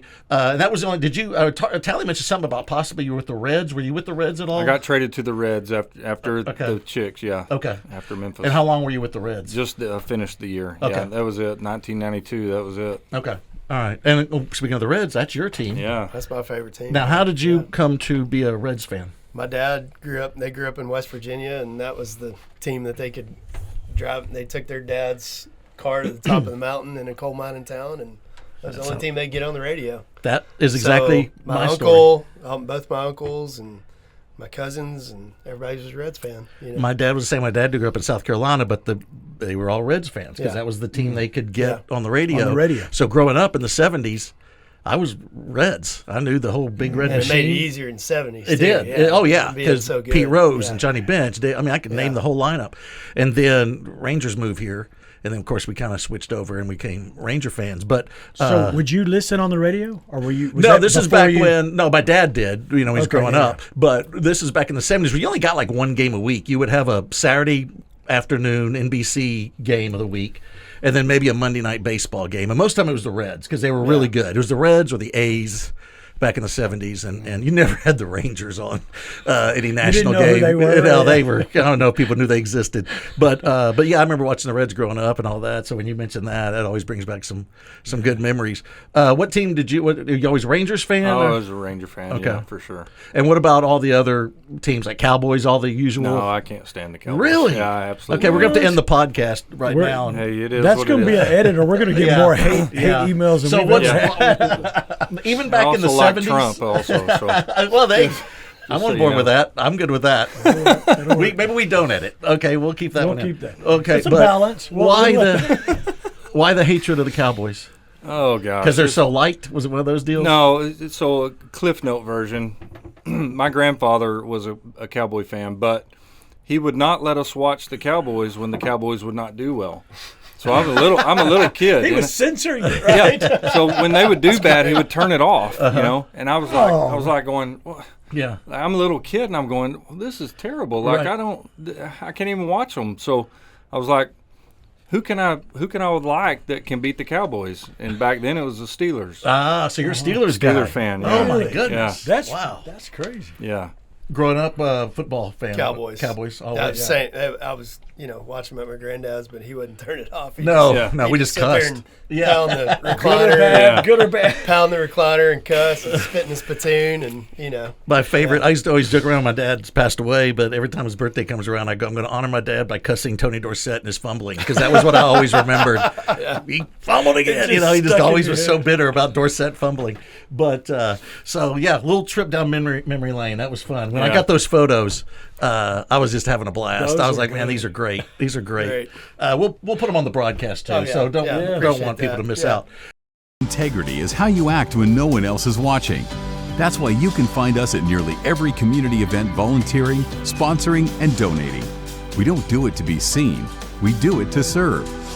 Serving our community comes first. You've seen these faces. You see them at the store, the ball game, and at church. These are the faces of your community, your neighbors, your family, the people you trust. We've been there for that new business, that expanding business, that new home, that new to us home, college, and more. We'll keep being there because that is who we are. Alliance Bank, your community bank. Member FDIC, Equal Housing Lender. All right, so here's what I want to do. I want to talk about your philosophy as far as your strategy coaching baseball. I mean, everybody has, like Jeff, when Jeff was coaching, I felt like Jeff was more of a, let's get a couple guys on and get a big bomb. Let's get some runs that way. So I'll start with you, Greg. What would you say if somebody said, what's your philosophy in baseball? What would you say when you build your teams? Well, we build, our whole program is built around hitting. I mean, it really is. I feel like, you got to be able to hit in the big games to be able to win a state championship. And because everybody at that level is going to be able to pitch. It's the teams that can hit good pitching that are teams that are going to ultimately win it all. And, you can go back and look at our stuff and even in 2021 when we faced, Keller and they had their dominant arms out there against us and we could hit them. Whereas most teams couldn't hit Keller's arms at that time. And so, we work hard on hitting. I mean, we hit every single day. We work extremely hard to produce guys that can hit opposite field line drives. And I think it's been a statement of our program for a long time that people know that we can hit, and you're not just gonna come out and face arms and defense. You're gonna have to beat us. You're gonna have to out hit us, and it's ironic because when I think of Heath, I think of the pitching so often. You always have solid pitching, no matter what. Yeah, I mean, and we've been blessed to have good arms, and that have been able to do that. You've got to have good arms. If you don't have good arms, it doesn't matter how well you hit. I mean, you're going to get out hit at some point. But we've had good arms, and we've had on our special teams, we've had guys that could hit and really hit good pitching and not just hit, Game 5 tournament pitching, guys that can hit, dominant type arms and get them out of the game, get their starter out of the game. And that's what we've been able to do. And, we work hard at it and we do it every day. And I don't know, I know Barry, preaches hitting as well. And I just don't know, if somebody hits more than we do, I'd like to see their practice. Well, Barry, I'll go to you. What would you say your philosophy is? We hit a lot too, but I'd say ours is a little bit more centered on trying to put as much pressure as you can on a team offensively. We try and run a lot. We bunt a lot, as everybody knows. Slash. Yep. We try and even when we're not running, we want to make you think that we're running. We like to squeeze in runs. I'll just say, I'll jump in real quick. I mean, we have to prepare for that. I mean, we've spent this week preparing for the possible situations that we're going to run into against Rockwall. I mean, because of Barry's style and what he teaches, and they're really, really, really good at it. I mean, they put a lot of pressure on you. Defensively to be able to execute those plays and one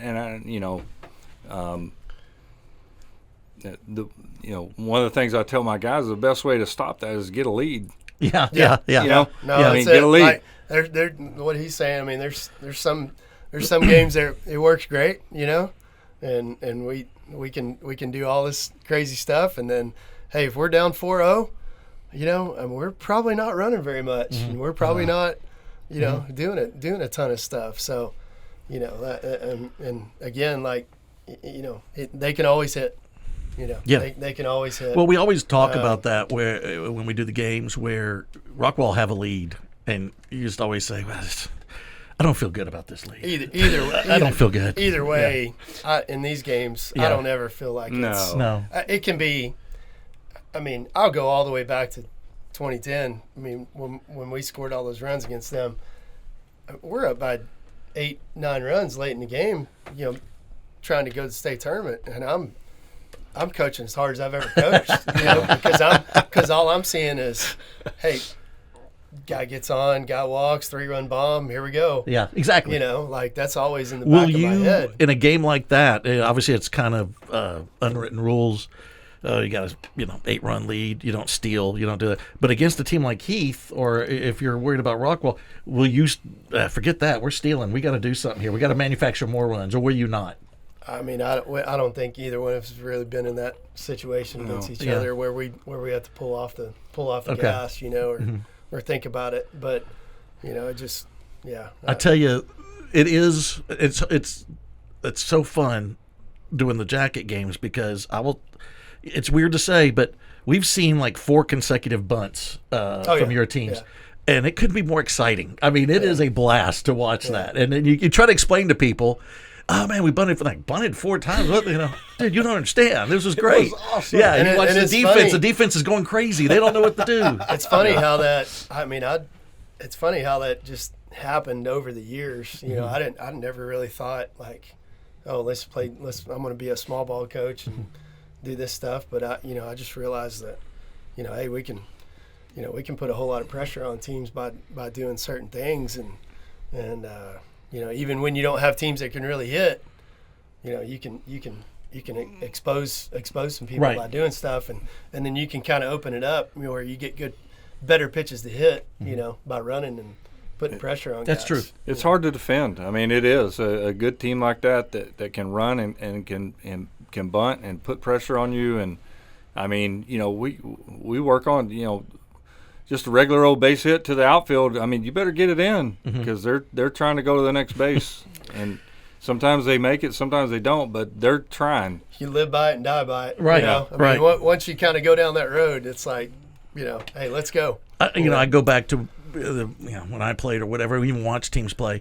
I think the most stressful situation I'm in baseball would be picking up that bunt and that bunted ball and try to throw to first base because it's an awkward. You don't do it often, and you're worried about the throw. You're worried because everybody's moving. The second baseman's now covering first. You got a guy that's running as hard as he can down the line. Yeah. You got another guy that's moving as hard as he can. Yeah. Am I going to make the right decision? Right. Am I going to go to the right base? Right. I mean, running down one in the alleys, that's great. But with all if that you being miss that said, one, everybody misses that one. With all that being said, I'll take a 3-run bomb any day. Yeah, sure. Yeah. Right. What's the toughest part of the week when you play each other off the field? What's the biggest thing you got to deal with? Tickets. Hey, can we get Ticket Link, and who needs tickets, and and you got admin calling that. It's funny that, and it's kind of like this in the playoffs too. And our admin's awesome, but we coach all year, and we do everything on our own, and then all of a sudden you get to these weeks, and you get to the playoff weeks, and everybody wants to have a little. Everybody wants your best friend. Everybody wants to. Well, everybody wants to call you and know, hey, what's the plan? Like, where were you a few months ago? I don't remember you saying anything. We were right. During North Mesquite series, I don't remember y'all coming around. There. Yeah, exactly. A question I've got for you guys is when it's time to cut, which I guess y'all probably just recently made some. Yeah. Yeah. What is that like? I mean, you've got these kids just hanging everything on this, and you've got to say. No, I mean it's the toughest part of the whole job. I mean, without a doubt. I mean, there are some cuts that are easy. I mean, because it's clear, it's obvious. You can make some in the first 5 minutes. Yeah. Just watch them. They come out in blue jeans and don't have a glove. I mean. Yeah. Okay, but then there's the ones that are right on the edge. They're just not quite good enough to be in the program, and it's the hardest thing and I tell every kid one-on-one, I meet with you one-on-one. If you try out for me, then I'm going to make the decision, and I'm going to tell you face-to-face. That's how the cut goes. They're not all just sitting out there. No, they come in one at a time, and I mean it's hard because when a young boy is tears up because he wants it so bad, and he's just not quite good enough. They want it so bad. Right. Yeah, and I walk out of that feeling absolutely horrible. I mean, there's no other description for it. I mean, you just feel bad because you just took a dream away from a boy that's had the dream for years and years and years, and all of a sudden now you've just told him, you're not going to be a And high we're school the bad baseball guy. player. So And they there's nobody Yeah. that could tell them that but you. right. Well, Yeah. I'm sure too. If you've gotten to that level when you play high school baseball around here, you've played select more than likely, right? Yep. Mom and dad have also invested Yep. in this, and so mom and dad probably put some pressure on the kids Certainly. too. Certainly. And so, do you tell the kid, it's a freshman, let's say, hey, come back next year, try Yeah, again absolutely. next year. Okay. Absolutely. Does that happen? Yeah, I do. Sure. I always There's been tell them cuts come in back that- out. okay. Come back out and try it again. And they next come year. back 'Cause better, stronger. Because they've they worked. develop. Everybody develops hard. different rates, Yeah. right? And and I'll just say too, hey, 1 through 12, those are easy. Yep. Those guys make your team. Boom, those are easy. It's the 15 through the 25ish in there. There's not a whole lot of separation in there. With those guys, and then 26 through 35, 40, 45, whatever it is. Those are pretty easy. It's the ones in the middle that those are the hard tough ones because you could see them going, hey, this kid grows, gets a little stronger, Right. and he has a passion for the game. Those guys can develop, and I'm the same way, man. It's the worst day of the year. Yeah, absolutely. I don't ever want to tell a kid that he can't play baseball, and if we could have a developmental team with another coach, we do it. But it's Yeah. just not something that's Well, that's and these feasible, are kids that you would know? be playing varsity any other city in Texas, I'm sure. That's the A other lot of That's thing. the Yeah. hard. These are Yeah. good That's the other thing. players, Yeah. right? Yeah. You're not coming into a mediocre program. Yeah. You're These are coming into great one of the baseball top players that you're saying you don't get to play. I remember Yeah. my son had a buddy that moved in, or a kid that he became friends with that moved in from like Pennsylvania or something. And he was like, hey, want to go? He goes, no, I'm going to go try out for the Yellow Jackets real quick, play baseball. And he goes, oh, what select team? I didn't play select or anything. He just laughed. I'm just pretty good, though. And I remember Cash was like, this guy has no idea. He has no He idea. And then he, like the next day, he's like, how? And the kid's like, man, I couldn't even imagine making that team, I mean, and so it's just a different world. When I was growing up, baseball was not taken very seriously in high school. I mean, we had a baseball team and all that, but it was You just played. the coach was one that was like more than likely being punished. All right, you're going to coach the baseball team, that kind of deal. Yeah. And I'd stopped playing after my sophomore year because it was like going. And then you see it now where it is, and that's what I want to go to a little bit. The way baseball has grown so much over the last few years. I mean, not only high school's really taken some big steps, but the way we follow college baseball now. I mean, and of course the pros too. But I feel like that college baseball is really the one that's growing maybe the most of the three big ones. High as far as school viewership. well, viewership and talk and all that kind of stuff, just getting interest. Because we're interested in our guys or kids that you've played against or you've watched. Man, where's he going to go? Is he going to sign with the minor leagues? When he gets drafted, is he going to go to college? What's he going to do and all that?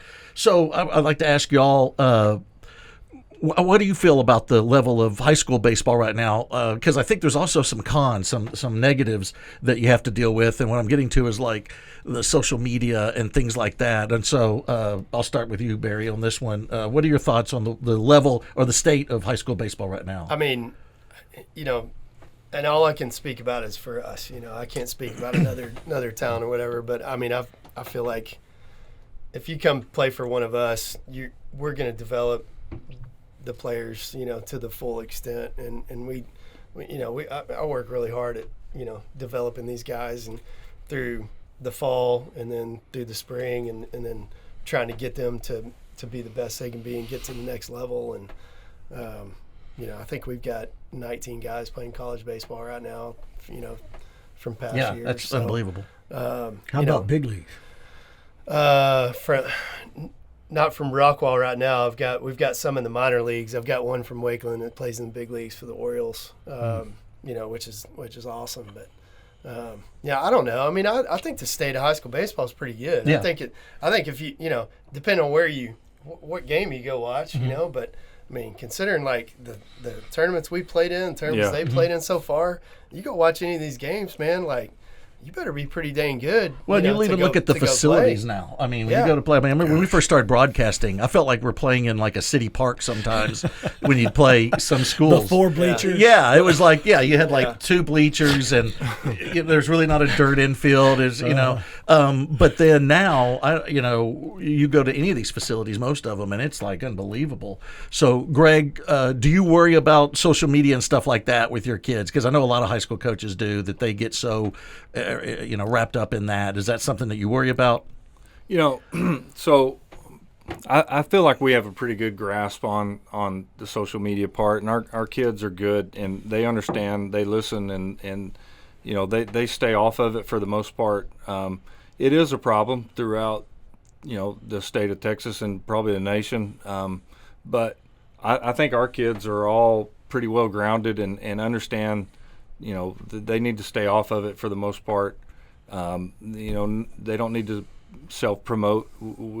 Our programs do well enough that you don't have to self-promote and put your stuff out there so much, and let the results speak for themselves. And I mean, I agree with Barry. I mean, there are certain programs that you go to. If you play, in certain programs, then maybe high school baseball is not the best, but here it's good. I mean, we're 2 of the top 10 teams in the state and have been for years.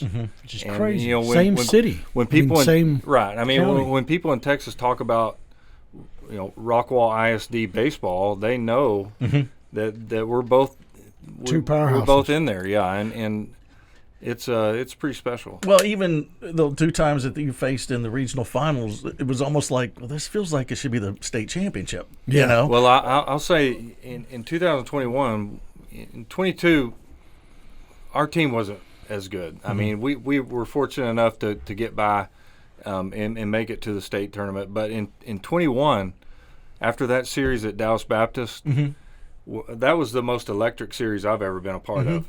I mean, it was every pitch, somebody's cheering, somebody's booing, it made the hair stand up on your arms. It was so electric that when we got to Round Rock and we're playing Smithson Valley in that first game, and we're like, where's the energy?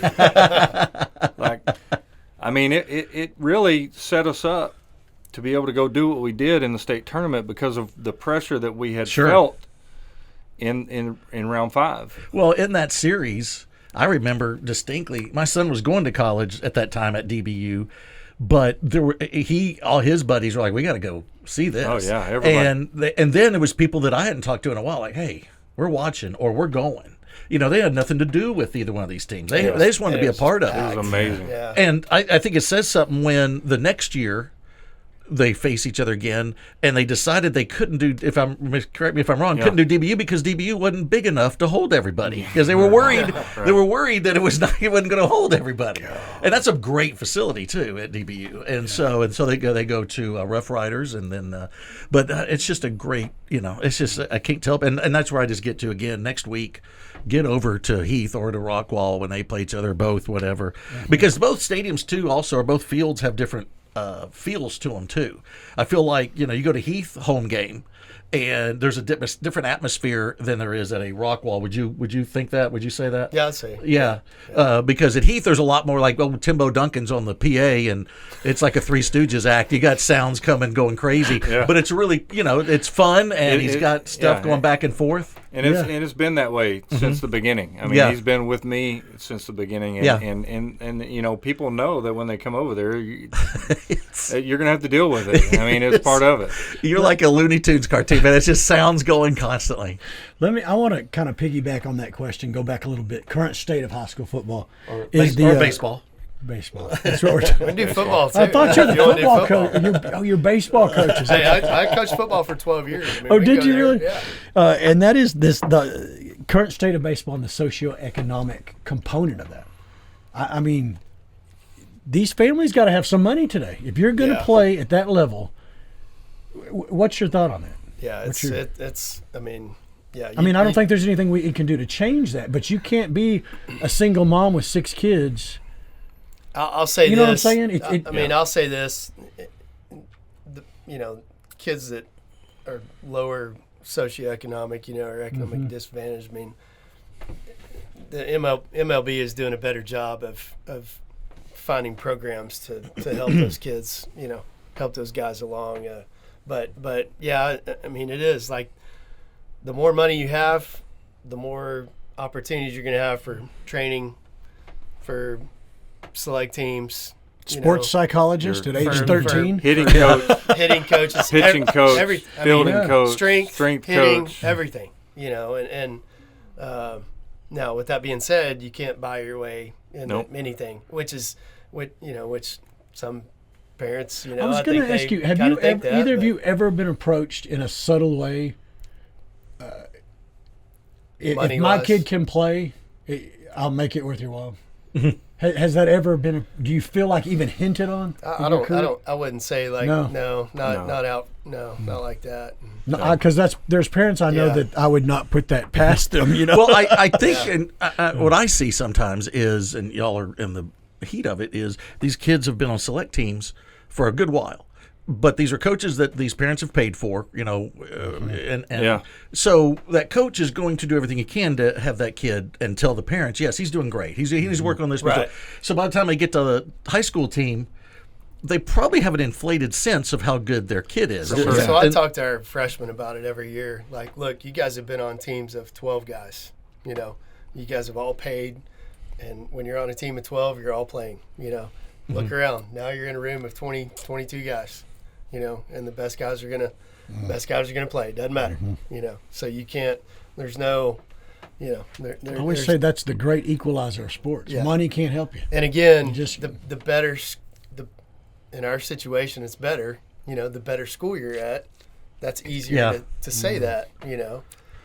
Yeah, and I'll say, I think we do a really good job of in our parent meeting of making it really clear that we want you to donate and participate in our fundraisers and such, but if you ever think that your dollar is going to buy you anything, then you're in the wrong program. Sorely mistaken. I mean, because I like to win. I mean, I'm not gonna play you because you had donated money. I'm going to play you because you're the best chance to for us to win. So I mean, it is what it is. I mean, and maybe there are other coaches throughout the state or whatever that bow down to that or whatever, but certainly not in our two programs. Not here. Yeah.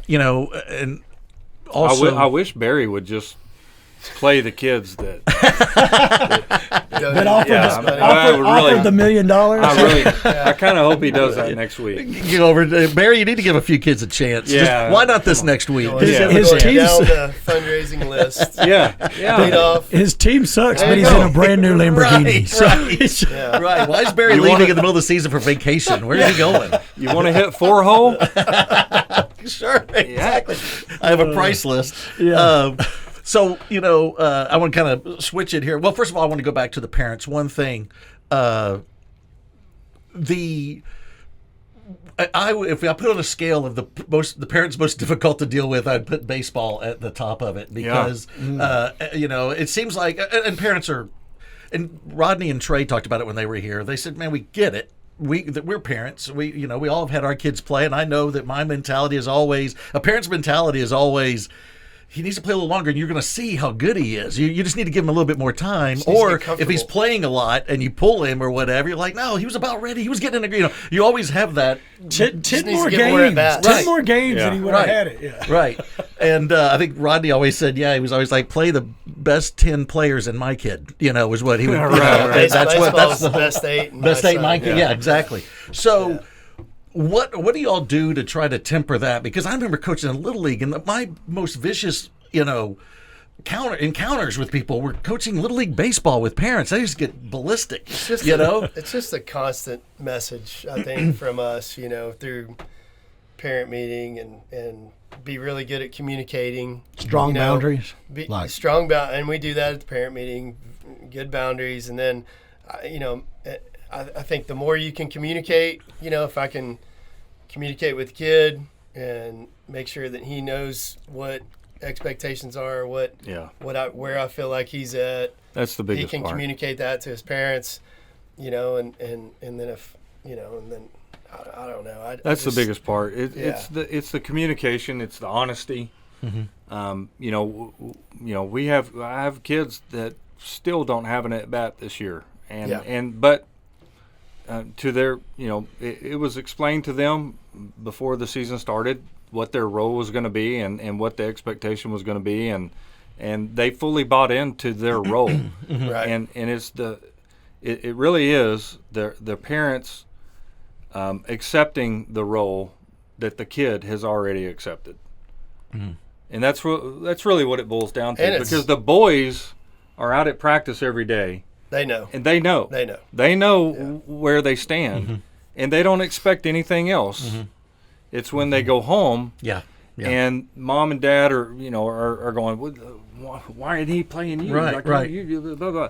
Well, and then it starts, then it starts, a little bit of a snowball effect where all of a sudden now it starts creeping into the kid's head, and he goes, well, maybe I should be playing more. Mm-hmm. Yeah. And then, but really the boy understands he does. He knows what his role is. He's accepted his role because we've had that conversation. Mm-hmm. I don't lie to him.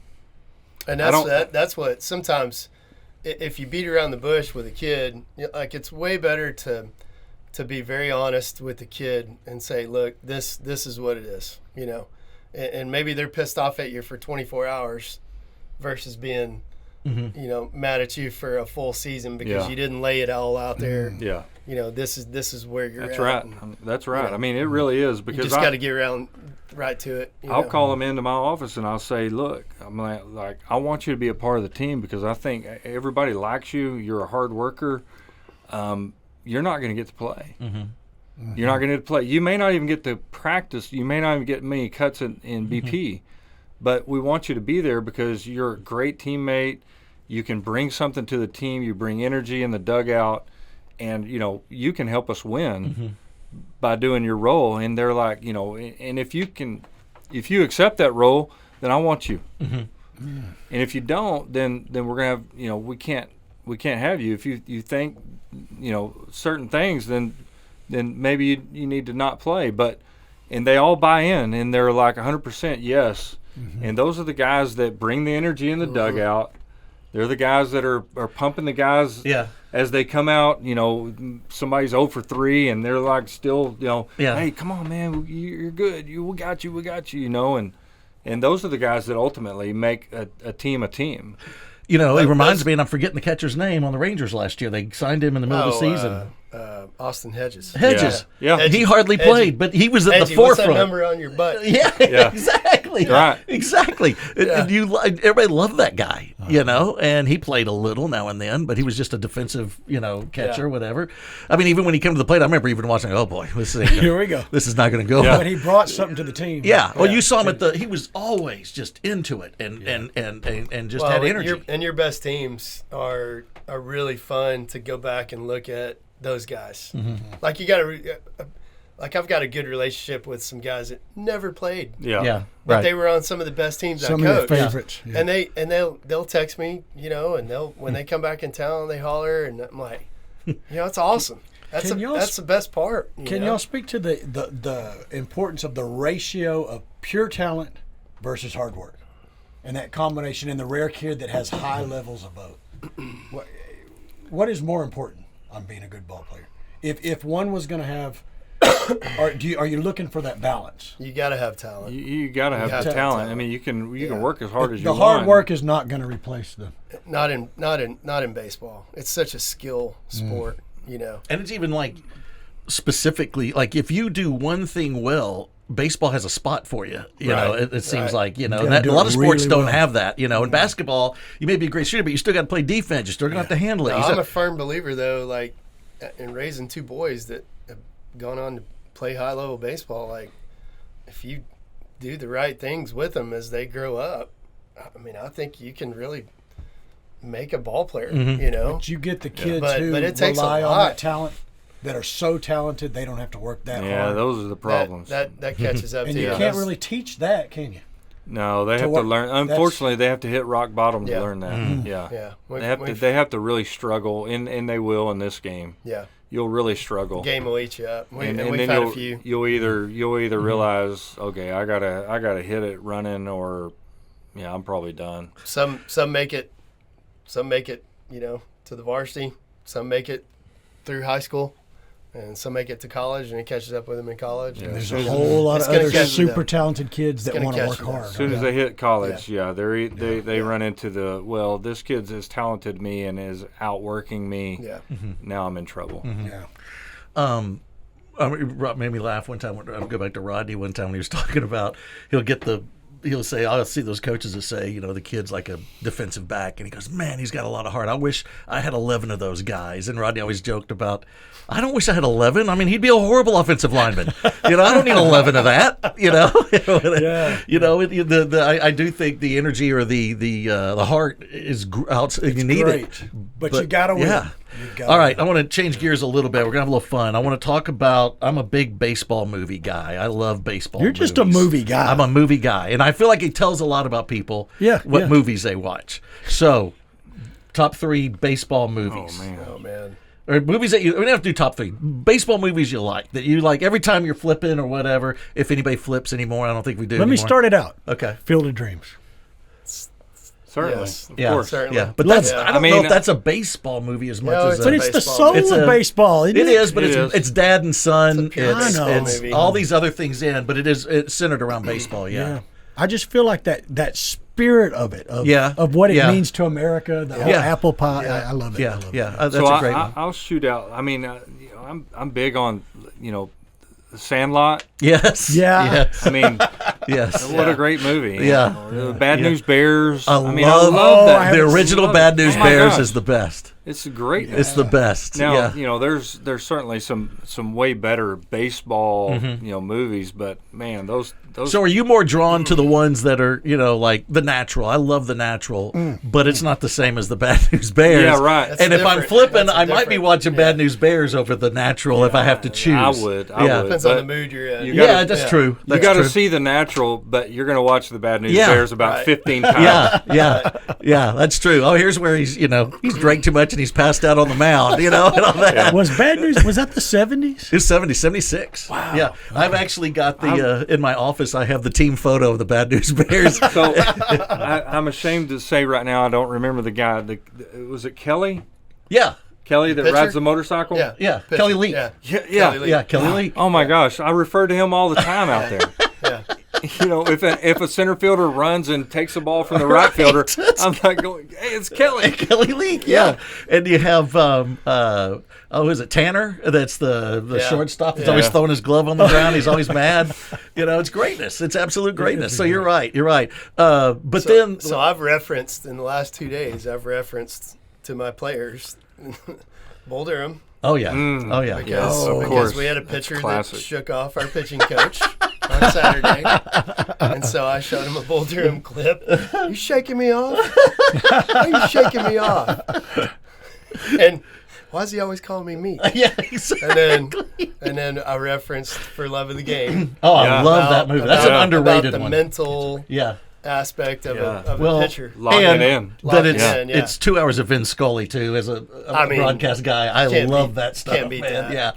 Yeah. And then I'd have to say Major League. Major too. League, of course. Yeah. you Yeah. know. Of course. So does it have to be? We asked John Ratcliffe this, with political movies and spy movies and all those things. Does it have to be realistic for you to enjoy it? And clearly, it doesn't. Like Major League is not super realistic at certain points. You got What a are you guy. talking about? You got Wesley Snipes that gets up out of his bed and wins Yeah. the Yeah. 40-yard dash or whatever in his pajamas, and he's on the team. We got him. He's Sign in. him up. Yeah, but does it have to be? It doesn't have to be realistic. entertaining, man. Just entertaining. Yeah.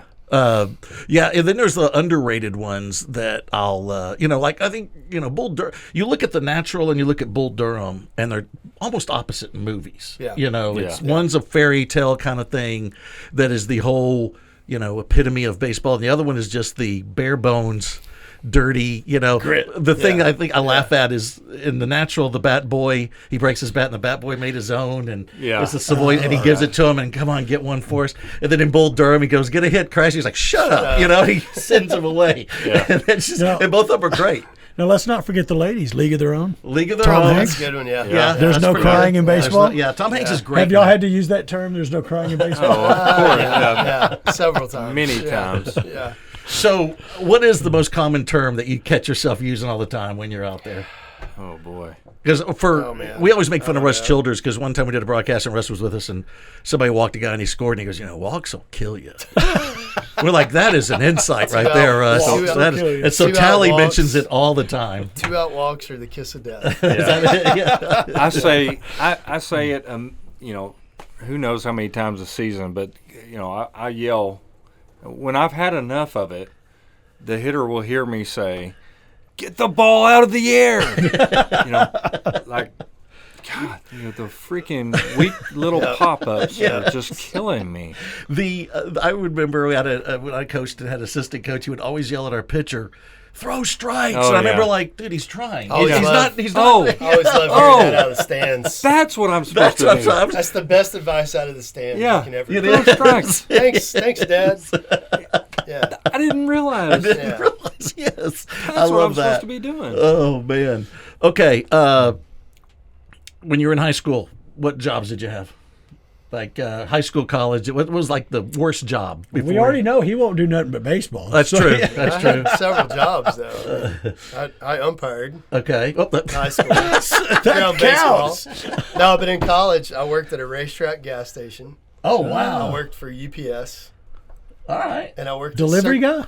No, I was in the warehouse, doing this. Okay. And then I worked in the warehouse at Circuit City. Really? Remember those Circuit City? Yes. Love Circuit City. Yeah. I was a runner in the back. Really? Yeah. I worked at TG&Y. Remember TG&Y?